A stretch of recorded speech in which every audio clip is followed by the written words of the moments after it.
Je vais évoquer ce matin les forces et les faiblesses de Jordan Bardella, actuel président du Rassemblement national et probable candidat de son parti aux élections présidentielles de 2027, si la condamnation en première instance de Marine Le Pen est confirmée, comme il est vraisemblable que cela soit le cas, en appel. Jordan Bardella fait d'ailleurs la une du journal Valeurs Actuelles de la semaine. Et ça a été le cas, évidemment, d'autres magazines. Il est donc considérablement mis en avant, et avec, évidemment, des sondages qui sont intéressants. Il y avait un sondage qui était sorti par un institut proche de Sterrin, et dans lequel Marine Le Pen n'a été testée qu'à l'extrême fin, sur pression de son équipe, et qui montrait que Jordan Bardella était un candidat sérieux pour le titre de président, évidemment.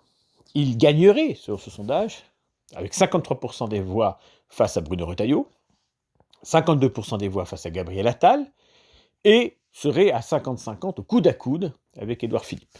Même si ce dernier est crédité, dans le sondage que Valeurs Actuelles indique aujourd'hui, d'une cote un peu supérieure, en tout cas de crédibilité. Alors voyons voir justement les caractéristiques selon ce sondage de Valeurs Actuelles, concernant donc les traits d'image que les Français sont prêts à attribuer à Jordan Bardella. À 52% qui renouvellent le personnel politique, à 50% qu'il saurait rétablir l'ordre et la sécurité, qu'il est proche des préoccupations des Français à 49%, qui défend les chefs d'entreprise à 46%, qu'il serait compétent à 44%, en mesure d'améliorer le pouvoir d'achat des Français à 42%, qu'il aurait la stature d'un président de la République, là il est à 41%, deuxième, derrière Édouard Philippe à 49% sur ce même item, qu'il inspire confiance à 40% et qu'il aurait une capacité à rassembler les Français à 40%. On a vu dans le sondage de Stern que j'ai évoqué tout à l'heure que Marine Le Pen était dans une situation moins favorable que Jordan Bardella dans les duels qu'elle pourrait être amenée à mener au second tour des présidentielles si elle était candidate effectivement. Donc, tout va dans le sens d'une valorisation de Jordan Bardella, ce qui agace évidemment l'entourage de Marine Le Pen, qui cherche à tout prix à le piéger, à l'attaquer, à le faire tituber. C'est pour ça que ce dernier est d'une extrême prudence, une prudence peut-être excessive, dont il témoigne totalement dans l'entretien avec Valeurs Actuelles qui accompagne le numéro, où il est d'une grande valorisation perpétuelle de Marine Le Pen, etc. Il est vraiment complètement dans la ligne et il s'y tient. Alors évidemment, il va bénéficier d'un coup de pouce médiatique supplémentaire, début juin, avec un entretien avec Karine Le Marchand dans l'émission Une ambition intime. On va le découvrir un petit peu plus dans un environnement qui lui est familier. Évidemment, ça fait grincer des dents du côté du marinisme. On supposera notamment que un certain nombre de figures sont irritées par cela. Alors notons que le Front National est devenu Rassemblement National, a toujours fonctionné avec un système trinitaire, si on peut dire, un chef et deux figures en dessous, subalternes, qui s'affrontent évidemment et qui sont là pour se neutraliser et faire une sorte d'équilibre qui maintient le chef en position. Jean-Marie Le Pen n'a jamais cessé de fonctionner ainsi. Marine Le Pen fonctionnait plus ou moins comme ça. Je me souviens par exemple d'une époque où il y avait à la fois Marion Maréchal d'un côté et Florian Philippot de l'autre. Il y avait toujours cette sorte d'équilibre de la terreur qui s'établissait. Et puis ça a été rompu par le choix de Marine Le Pen de valoriser Jordan Bardella et de lui confier le rôle de président du parti.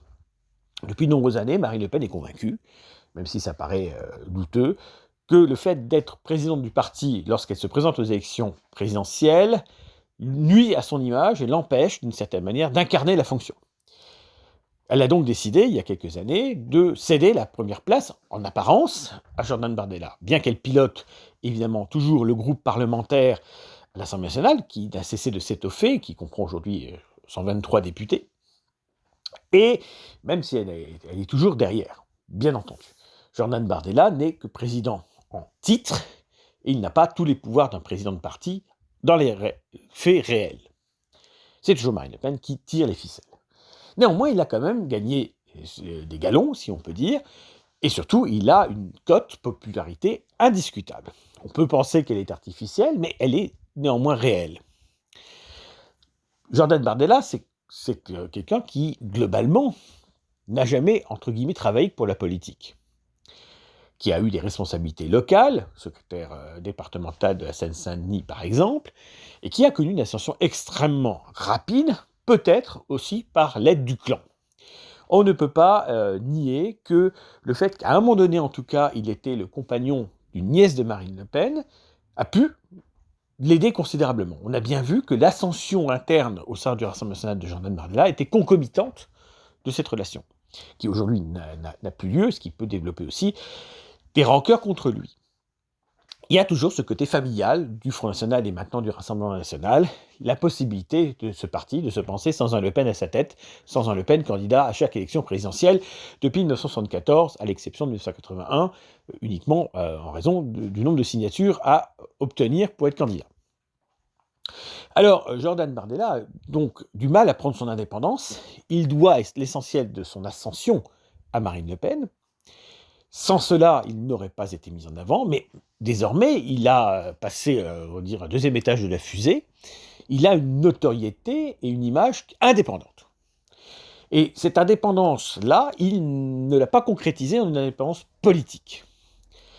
Il est toujours soucieux de ne pas rompre avec Marine Le Pen. Il ne le peut sans doute pas tel quel, mais il évite même des signaux qui pourraient être interprétés comme tels. Alors il va bien falloir qu'il gagne son indépendance si justement il veut être crédible pour devenir président. Parce que le problème est là.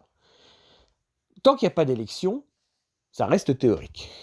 Il y a eu une contre-performance au second tour des élections législatives anticipées, qui a un peu abaissé sa crédibilité. Et il va falloir, à un moment donné, qu'il prenne son indépendance au sens strict. On n'imagine pas un président d'un pays comme la France qui dépend tout d'une femme, à savoir Marine Le Pen. Vous me direz, on a bien Macron et Brigitte. Mais en tout cas, ce qui est certain, c'est que Bardella doit gagner un niveau supplémentaire pour pouvoir peser réellement. Car un sondage à 2 ans d'une élection, ça reste théorique. Il va y avoir une vraie élection, une vraie campagne, des adversaires qui peuvent être plus ou moins durs. Zemmour ironise d'ailleurs sur Bardella en rappelant qu'il n'a affronté finalement que des candidats secondaires à des élections européennes et qu'il n'est pas confronté à ce stade à des figures difficiles comme Mélenchon, Philippe et d'autres. Indiscutablement, il n'a pas cette expérience. Le débat face à Attal n'a pas été extrêmement convaincant, mais déjà le temps a évolué. Il a un entourage solide, à l'image de Thionnet, qui a l'air d'avoir des bonnes références idéologiques, mais lui-même n'a pas de courant, il n'y a pas de bardélisme. Il y a une image, une audience, médiatisation indiscutable, des fans, réellement, mais il n'y a pas de bardélisme, il n'y a pas de doctrine. Et son ouvrage n'en contient aucune. On ne pourrait pas dire qu'il y a vraiment du marinisme non plus, mais voilà, il n'y a pas de courant bardéliste. Il n'y a pas d'idéologie bardéliste. Il n'y a pas de ligne directrice. Il n'y a pas de colonne vertébrale idéologique. Donc tout cela, évidemment, ce sont des points de faiblesse qui, le jour d'un second tour à l'élection présidentielle, peuvent être des défauts majeurs et amener une défaite. En toute honnêteté, j'ai du mal à penser que Bardella peut devenir président de la République en 2027. Je vous le dis pourquoi, parce qu'il sera face à des adversaires difficiles, face à Édouard Philippe, à mon avis, sa jeunesse, son inexpérimentation, il n'a pas de mandat locaux, il n'a pas une carrière universitaire développée, il n'a pas une expérience professionnelle en dehors de la politique très majeure également. C'est quand même délicat, parce que quoi qu'on pense de Macron, il a été ministre, il a eu des responsabilités, il a été dans les banques, les domaines financiers, etc. Le résultat n'est peut-être pas extrêmement heureux, mais il y a cette expérience-là. Et ça joue. L'inexpérience, c'est très négatif pour quelqu'un en théorie.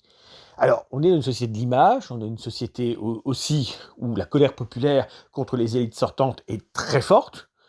Ça peut jouer en sa faveur d'une certaine manière, mais le jour du vote, il y a besoin de 1, de 2, de 3 points de plus qui vont peut-être manquer.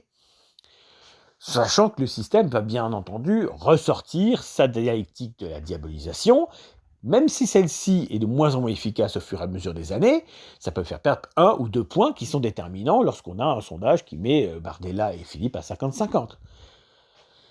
Ça, c'est la réalité de la donnée. Il y a des points de faiblesse, et c'est normal. C'est parfaitement normal à son âge. Cette expérience qui lui fait défaut, et bien entendu, il ne la gagnera pas. Il peut gagner sur d'autres items, sur d'autres plans, Mais ça va être compliqué. Il a beaucoup d'ennemis en interne qui n'attendent qu'un faux pas pour le fustiger. Visiblement, Jean-Philippe Tanguy, qui a des positions de plus en plus à gauche, d'une certaine manière, qui a osé même dire que Retailleau était plus à droite que Zemmour, est le principal adversaire interne de Bardella.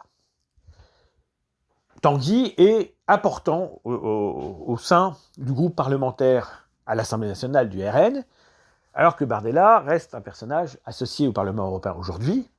Il n'est pas député national, et ses fonctions au sein du groupe de Patriotes pour l'Europe n'apparaissent guère. Autant Sarah Knafo est extrêmement visible et active au Parlement européen, autant Bardella, y est largement moins présent. C'est pas avec ce rôle au Parlement européen qu'il gagnera la présidentielle française, c'est bien évident, certes. Donc Tanguy et tant d'autres n'attendent que l'erreur fatale, le dérapage qui révélerait une ambition trop importante, l'envie de se substituer à Marine Le Pen au plus vite, alors que de toute façon, elle est probablement éliminée du jeu. Mais Alliot et tous les autres sont là à surveiller, à guetter l'erreur, à guetter l'indice, à guetter le message mal construit qui permettrait de fustiger Bardella en disant « Non, voyez, regardez, c'est le traître. » Voilà, toujours la chasse à cela. Mais cette ambition chez Bardella, qui le rapproche d'un Jacques Chirac, et c'est pas forcément un compliment, n'est pas scandaleuse non plus. On pourrait regretter que ce soit une ambition personnelle et pas une ambition idéologique, même si les deux peuvent se mêler. Comme je l'ai dit, le Bardella penseur et idéologue n'existe pas. Pas encore, en tout cas. C'est un défaut. On aurait besoin d'un chef qui soit à la fois, chef d'État, j'entends, ou d'un chef politique qui soit à la fois penseur et rhéteur. Ce sont ces deux aptitudes réunies qui sont nécessaires. Rhétoriquement, il n'est pas mauvais, mais doctrinalement, c'est vide. Gagner une présidentielle, peut-être, éventuellement, mais pourquoi faire? Toutes ces questions méritent d'être posées. Et ça, là-dessus, il n'a pas répondu. Il reste dans un modèle classique, patriote français au sens large. C'est pas ce dont nous avons besoin. Et on voit d'ailleurs une régression mariniste chez Marion Maréchal Le Pen, qui fait des concessions idéologiques de plus en plus marquées, tout comme sa tante. Et Bardella, il est un peu dans la même ligne. Alors, bien entendu, Bardella a quelques avantages par rapport à Marine Le Pen. Il y a ce voyage en Israël, quoi qu'on en pense, qui lui a donné une stature supplémentaire et permis de régler peut-être des comptes historiques avec le Front National historique, justement. Une possibilité que Marine Le Pen n'a pas eue, et n'est pas apparemment prête d'avoir. Donc il n'y est pas les seuls, il y a eu Marion Maréchal également, de manière distincte, mais bon, ça lui a donné de la stature. Il s'est présenté aussi aux obsèques du dernier pape, de la part de quelqu'un qui dit clairement qu'il n'est pas croyant. Bon. Alors, on ne voit pas tellement l'intérêt de la chose, bon, mais c'est aussi une façon d'être présent, une sorte de stature toujours. Il crée ce personnage de futur président. Je ne crois pas qu'il puisse gagner en 2027. Après, il peut faire un meilleur score que Marine Le Pen, et c'est d'ailleurs ce qu'il faudrait qu'il fasse s'il veut avoir un avenir, parce qu'il peut être candidat en 2027, ok, mais Marine Le Pen guette 2032, éventuellement. Le danger, pour Bardella, c'est que s'il fait un score trop faible par rapport à son adversaire, les autres vont dire « Ah ben non, mais Bardella, c'était juste le remplaçant, et maintenant Marine reprend sa place. » Si en revanche, il fait presque 49%, il perd de peu, sa légitimité en interne pour 2032 sera indiscutable. Il y aura de toute façon, techniquement et structurellement, un conflit entre Bardella et Marine Le Pen. C'est fondamental en politique, c'est évident avec l'ambition présidentielle. Ce conflit, Bardella l'évite, il le craint, il veut le repousser dans le temps. Je pense qu'il sait qu'il y aura un moment donné où il y aura une divergence. Mais en tout cas, il ne va pas donner des armes à ses adversaires en interne. Il va falloir qu'il gagne vraiment une crédibilité de président, avec un vrai courant majoritaire au sein de sa formation politique, pour pouvoir effectivement se couvrir de ça. Et il est évident que le marinisme a très peur d'un bardélisme, ne serait-ce que technique, même si ce n'est pas idéologique.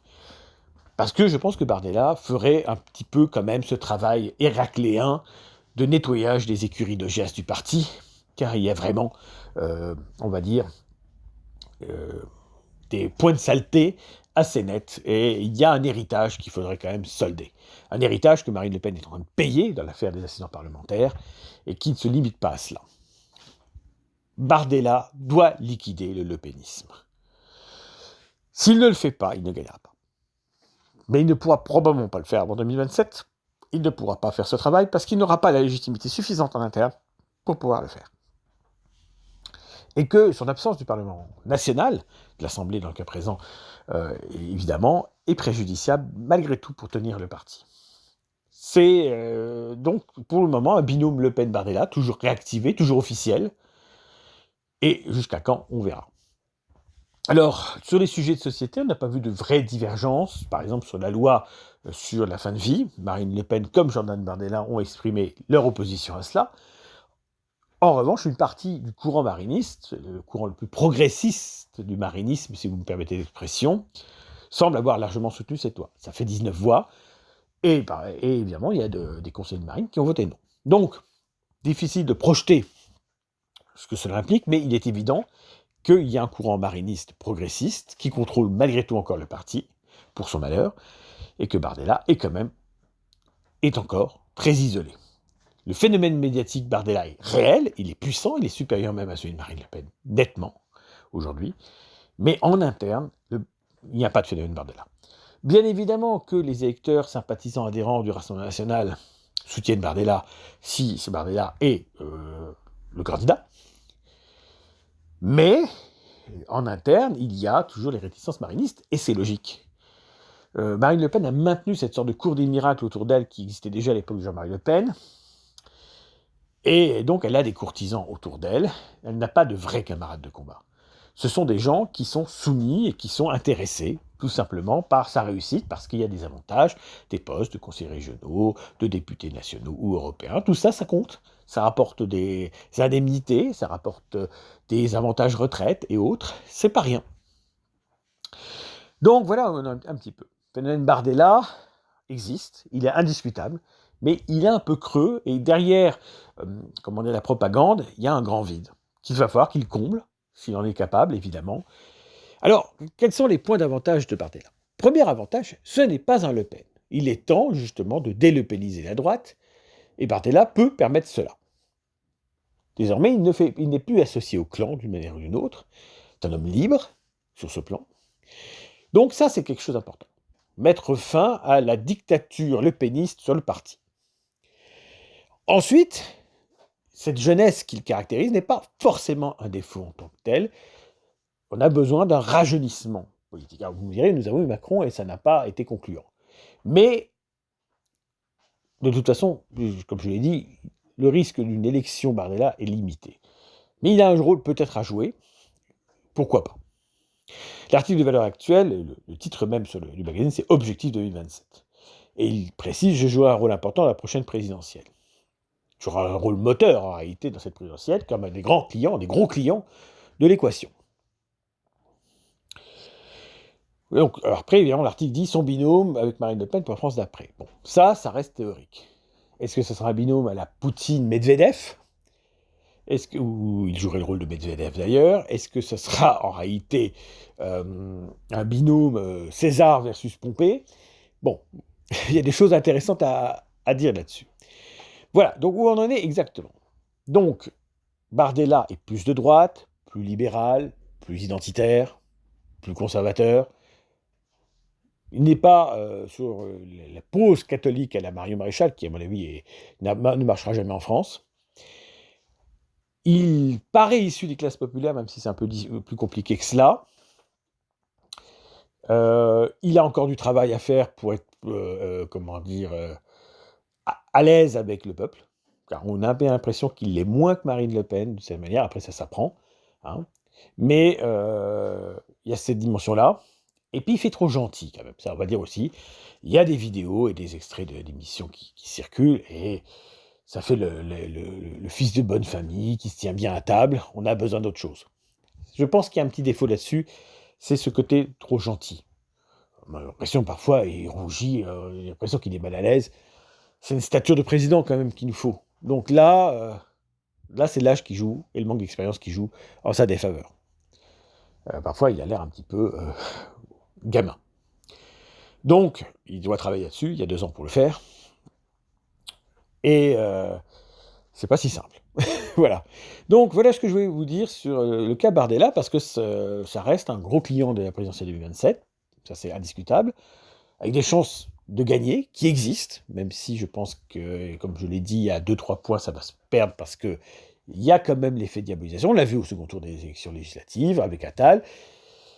Voilà. Alors, face à Mélenchon, on va être très clair, Bardella gagne dans le sondage de ce terrain 67-33, donc j'ai pas beaucoup de doute là-dessus.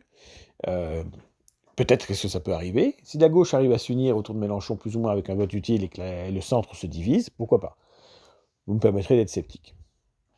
Quant à l'effet Retailleau, je pense qu'il n'est pas si évident que ça, parce que le bilan du ministre de l'Intérieur se cherche, hein, voilà, et il se cherchera d'autant plus dans 2 ans, et donc Bardella pourra rappeler un certain nombre de faits divers et d'impuissance politique du ministre dans le contexte que nous connaissons. Regardez les données de la sécurité, l'explosion des agressions permanentes, sur lesquelles le ministre n'est pour rien, hein, bien entendu, mais voilà, l'impuissance du pouvoir public par rapport à cela.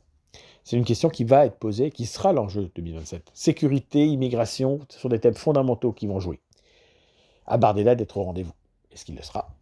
Je ne sais pas. Comme je l'ai dit, 2 ans trop tôt, avant l'élection, on ne peut rien dire. Bardella en est d'ailleurs lui-même conscient, il le dit dans l'interview de Valeurs Actuelles. Donc, force et faiblesse du bardélisme, déjà, faudrait-il qu'il existe, comme je l'ai dit. En tout cas, il y a un travail de renforcement, il a besoin d'étoffer ses équipes. Il faudrait qu'il ouvre un petit peu la porte à tout ce courant identitaire que Marine Le Pen déteste, mais là aussi, ça ne pourrait se faire que par une rupture avec le marinisme. Et il n'y est pas prêt simplement parce qu'il n'en a pas aussi les moyens en interne. Donc Bardella doit délopéniser le Rassemblement national, se créer une identité politique personnelle, distincte et nettement distincte de Marine Le Pen. Montrer en tout cas en 2027, il ne serait pas simplement le candidat de substitution parce que Marine Le Pen est empêchée, mais le bon candidat qu'il fallait. Tout ce travail-là, ça lui de le faire, mais il va le faire de manière trop prudente. Il est coincé par le parti, il est coincé par ses ennemis internes qui n'attendent que l'erreur. Et évidemment qui attendent que Marine Le Pen, à ce moment-là, se réveille et se trouve déçue par le poulain qu'elle avait elle-même mis en avant. Vous savez, c'est un classique de toute l'histoire politique et militaire. Vous choisissez quelqu'un, vous le mettez en avant, et puis la personne prend trop de place, elle vous fait de l'ombre, elle finit par se substituer à vous, et vous le vivez mal. Le danger pour Marine Le Pen, c'est cela. Le danger pour Marine Le Pen, c'est finalement que la créature se retourne contre le créateur, que Bardella s'émancipe et se substitue à elle. Et vous verrez qu'elle le vivra mal et qu'elle le digérera mal. Et il est tout à fait probable qu'en 2027, le courant mariniste va essayer de saboter la campagne de Bardella.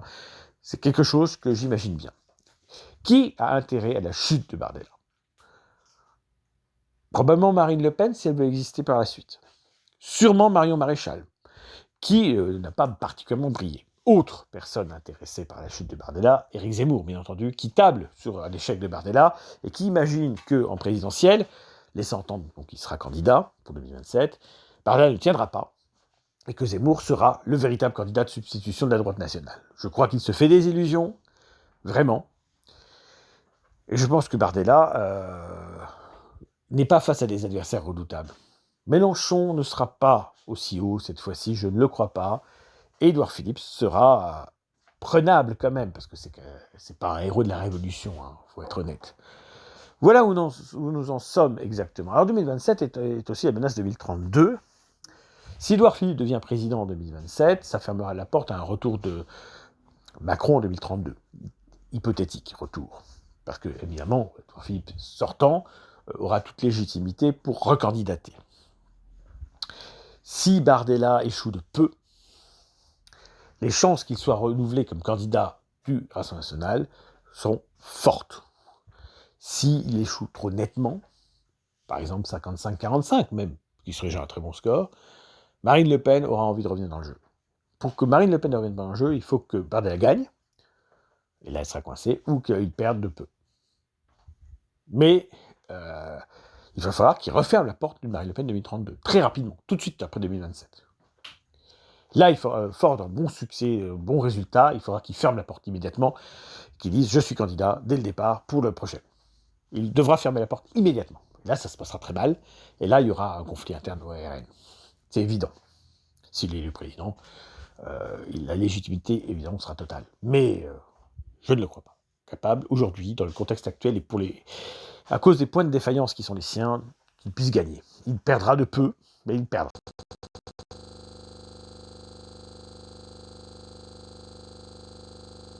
Politique qui existe, qui nous plaise ou qui ne nous plaise pas, n'est pas la question.